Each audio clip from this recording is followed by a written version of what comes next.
The night was quiet. Jason sat in his room, playing an old video game. Outside, the wind moved the trees. His dad, Richard, was in the garage, fixing something again. It was always the same.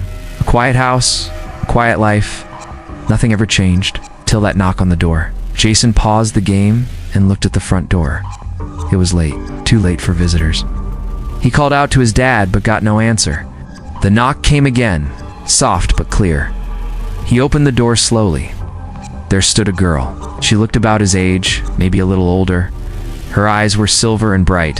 Her clothes were strange, tight like a suit, with glowing lines that moved gently. She didn't smile, she just looked at him. "Are you Jason?" she asked. Jason blinked. "Yeah," he said. "Who are you?" Before she could answer, his dad rushed to the door. His eyes went wide when he saw her. His face lost color. "You?" he said. "It's you," she nodded. "I was sent."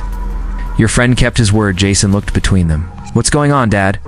Richard didn't answer. Instead, he stepped back and let the girl in. Her boots made no sound as she walked. Jason closed the door behind her. She sat down at the table.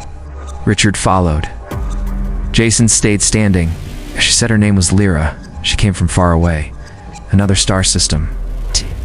Her father was an alien who once helped Richard many years ago. They had made a promise. If Earth was ever in danger, help would come. Help had come. Jason found it hard to believe. Aliens were real. And now one was in his house. "Why now?" he asked. "Why are you here?" Lyra looked at him. "There is a storm coming, not of wind or rain, a storm of silence. A force that eats life from worlds. They move through space, and now they have seen Earth." Richard held his head in his hands. He looked like he knew this already. Jason didn't know what to say. It felt like a dream. "So what do we do?" he asked. Lyra stood. "You train, you learn, and you prepare. Your blood holds something rare. My people saw it from far away." "You are not like others," Jason laughed a little. "I'm just a kid, not to them," said Lyra. Richard spoke up. "Years ago, I worked on a mission that never made the news. We met beings from another world. Lyra's father was one of them. Yes. I saved his life. He told me he would return the favor, and now he has." Jason sat down. The room felt smaller now. Lyra placed a small box on the table. It opened by itself, showing a round device that floated above it. Lights blinked on it. "Now this is the first step," she said. "It will scan you and wake what sleeps in you." Jason looked at the device. He didn't move. "Is it safe?" Lyra nodded. "I have done this before." Richard gave a small nod. "It's your choice, son. But I think we have to trust her." Jason slowly reached out. The device moved toward him. When it touched his chest, he felt warmth. Not fire, not cold. Just a pull, like something inside him was waking up. Images flashed in his mind. Stars, lights, voices he didn't know. Then it stopped. The device floated back into the box. "What was that?" he asked. Lyra looked at him closely. "Your signal is strong. Stronger than I thought." Richard stood up. "We need to talk more. But not tonight. Jason, get some rest. Tomorrow, everything changes." Jason went to his room, but he didn't sleep. He looked out the window at the stars. One of them was her home. One of them had sent her here. His quiet life was over. Everything changed the moment she walked in. The sun rose slowly. Jason sat at the table with a cold cup of coffee. He hadn't slept all night. His mind was full of questions. Lyra stood by the window, watching the sky. She hadn't moved much since last night. Richard came in from the garage. His eyes were tired too. He looked at both of them and sat down. "We need to talk," he said. Jason nodded. "Yeah, we do." Lyra turned. Her face was calm. "There is not much time. The warning I bring is real. The threat is close. My home is already preparing for it." "What is it?" Jason asked. "We call them the Hollow," said Lyra. "They are not made of flesh, not like us. They're cold, silent, and full of hunger. They move from star to star. They eat energy, life, even light. When they find a planet, they do not speak, destroy. And they have seen Earth." Jason stared at her. "How a signal?" she answered. "Someone on Earth sent it. They used an old beacon from a war long ago. The Hollow follow those signals. Now they come." Richard shook his head. I thought those beacons were all destroyed. I helped shut them down. Someone turned one back on, Lyra said. And it is still active. Calls him so. What do we do? Asked Jason. Lyra stepped closer. Your blood holds a code. It is like a key. The Hollow cannot read it, but we can. Your mind can link to the old tech. That is why I am here. To help you learn. Jason felt cold. Why me? Because your father touched the beacon once, years ago. It changed his blood, and now it runs in you. Richard looked at his hands. He didn't speak. We must shut the beacon down, said Lyra. But we cannot do it alone. It is guarded by who? Humans, Lyra said. They do not know what it truly is. Some want power, some just follow orders. But someone high up is hiding the truth. Richard stood. Then we find it. We stop it. It will not be easy, said Lyra. They will come after us. Let them try, said Jason. I'm not letting Earth fall to these things. Lyra smiled for the first time. Good. We start training today. She took them outside. The backyard was empty, but Lyra placed a small silver disc on the ground. It opened with a hiss, and a thin tower rose up. It spread light over the grass. Shapes appeared in the air. Tools, weapons, targets. Jason picked up a thin rod. It felt warm in his hand. This is a basic link staff, Lyra said. It reads your thoughts and responds. Focus on that target. Jason pointed it. Soft blue line shot out, hitting the target and lighting it up. Yes, he said. Lyra handed another to Richard. He took it with a slow breath. I never thought I'd hold one of these again. They trained all day. Jason's arms ached. His head pounded. But slowly he got better. The staff followed his moves. The targets changed shapes. Some moved, some fought back. By night, Jason was tired but sharper. Lyra nodded. Good start. Your mind learns fast. Richard looked at the stars. How long until they get here? Not long, she said. Days, maybe less. We need to find that beacon, said Jason, the one who turned it on. Lyra placed a small chip into her bracelet. A map appeared in the air. The beacon is near the old station north of here. It was shut down after the last project failed. Now it burns again. Richard nodded. I know that place. We'll go tomorrow. Jason looked at the map. The Hollow were coming. Didn't know what they looked like or how to fight them. But he knew one thing. He would not run. Not now. Not ever. The air was cold the next morning. Jason woke early. His body was sore from training, but his mind was sharp. Today they were going to the old station, a place where the beacon was hidden. Richard packed tools and gear in the truck. Lyra stood beside him, checking her scanner. The map from last night still glowed on her wrist. Ready? She asked. Jason nodded. Let's do it. They drove through back roads and forest paths. The station was far from town, forgotten by most. It used to be a research base, closed after an accident years ago. Jason had never been there, but his dad knew the way. As they reached the gates, the truck stopped. Tall fences surrounded the place. Warning signs hung loose. Nature had taken over, but something felt wrong. Lyra stepped out and scanned the air. The beacon is active. I can feel the pull. Richard cut the fence with a tool. They slipped inside. The building was large and broken in places. Old lights flickered. Dust hung in the air. They moved through halls and stairways. Jason stayed close to Lyra. He felt strange. Something deep inside him was awake. He heard low sounds, like whispers, but far away. They reached a locked door. Lyra placed her hand on it. Her fingers glowed. The lock clicked open. Inside was a large room with machines and wires. In the center stood the beacon. It was tall, silver, and covered in symbols. Red light pulsed from its core. It's stronger than I thought, Lyra said. Someone added power to it. Who? Jason asked. Before she could answer, they heard footsteps. Men in black suits entered the room with weapons. Behind them stood a man with gray hair and sharp eyes. Richard stepped forward. Daniel, the man, smiled. Long time, Richard. I thought you were dead. What are you doing? Richard asked. Saving the future, Daniel said. The beacon is a door. With it, we can talk to them. You don't make deals with the Hollow, Lyra said. They don't speak. They consume, don't lie, girl, Daniel said. You're afraid of change, but I'm not. I see a chance to become more. Jason stepped forward. You're going to kill the planet? The men raised their weapons. Daniel looked at Jason. You feel it, don't you? He said. The signal, it calls to you. You're part of this, just like your father. Jason's head spun. He felt heat in his chest. The beacon pulsed faster. Light from it touched his skin. Jason, Lyra said. Focus. Push back. Jason closed his eyes. The whispers grew louder. But he didn't run. He faced them. He saw flashes of space, fire, and machines. He saw the hollow, black shapes in the dark. Then he pushed. The light from the beacon flared. Daniel screamed.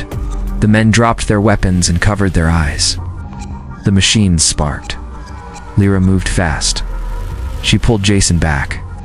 Richard tackled one of the guards. The others ran. We have to shut it down now, Lyra said. How? Jason asked. It's part of me now. Use that, she said, but control it. Speak to the machine. Jason stepped to the beacon. He placed his hand on it. Light poured out. Its mind felt stretched.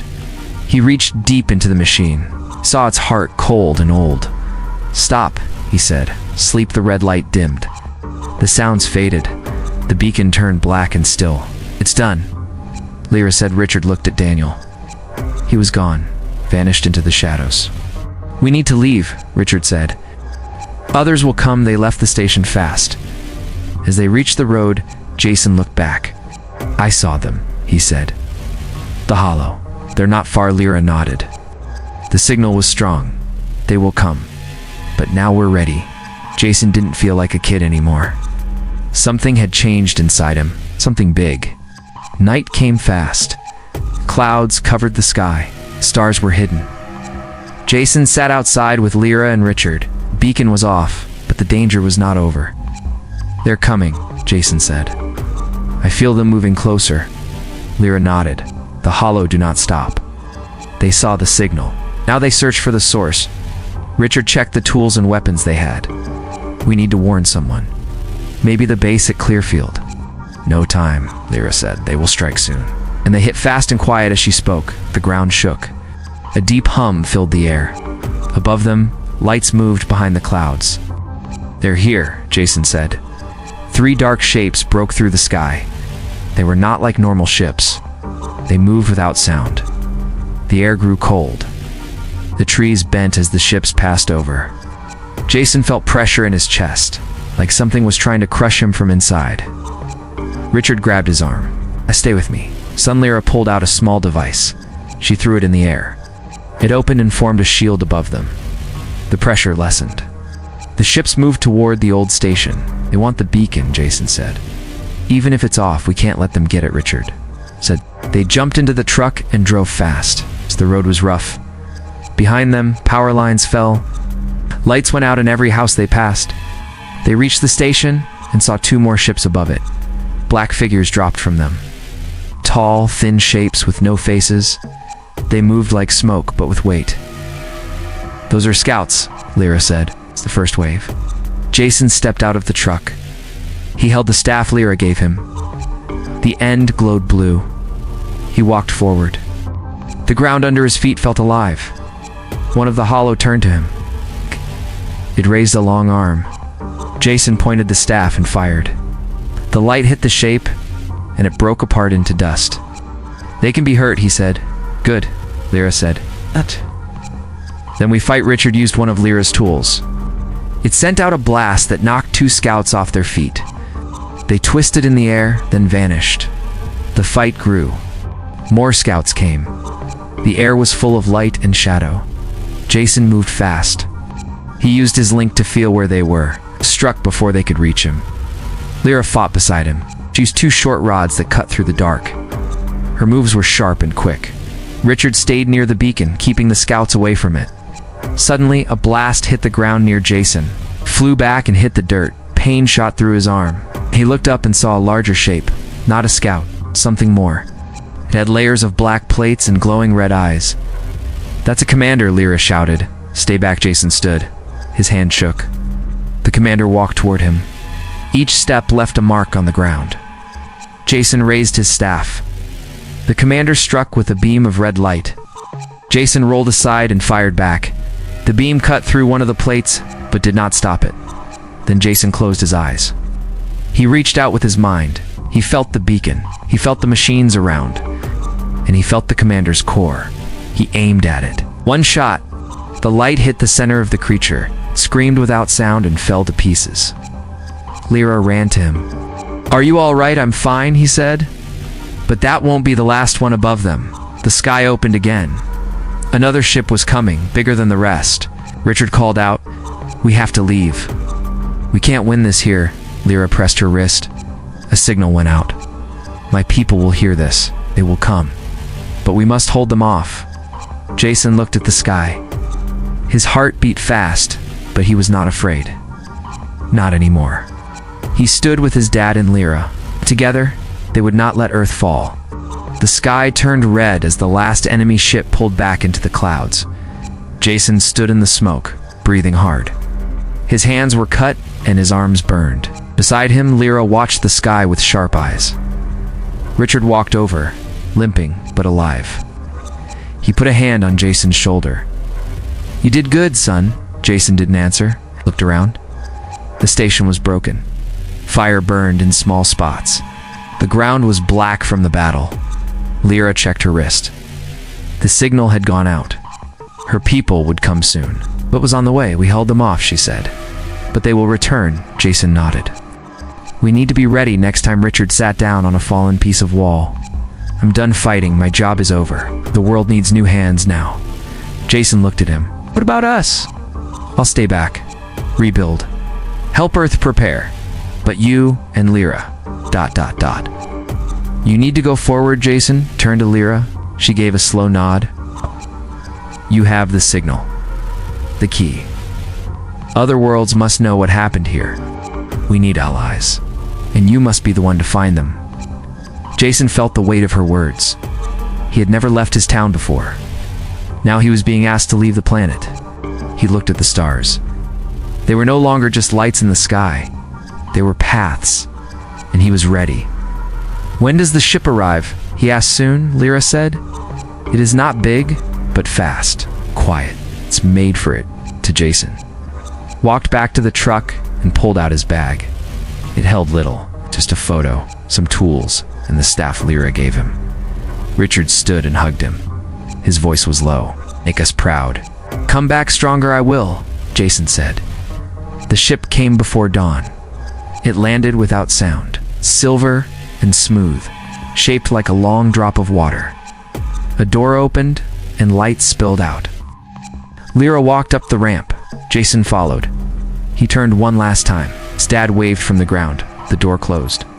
Inside, the ship was simple. 2 seats. Clear walls that showed the stars. Lyra took the front. Jason sat beside her. "Ready?" she asked. He looked out. Yes, the ship rose. The ground fell away. The earth grew smaller. The sky turned dark. For a long time, they flew in silence. Stars moved by. Then Lyra spoke. "Our first stop is my home. They want to meet you. They want to see the human who turned off the beacon." "What if they don't like me?" Jason asked.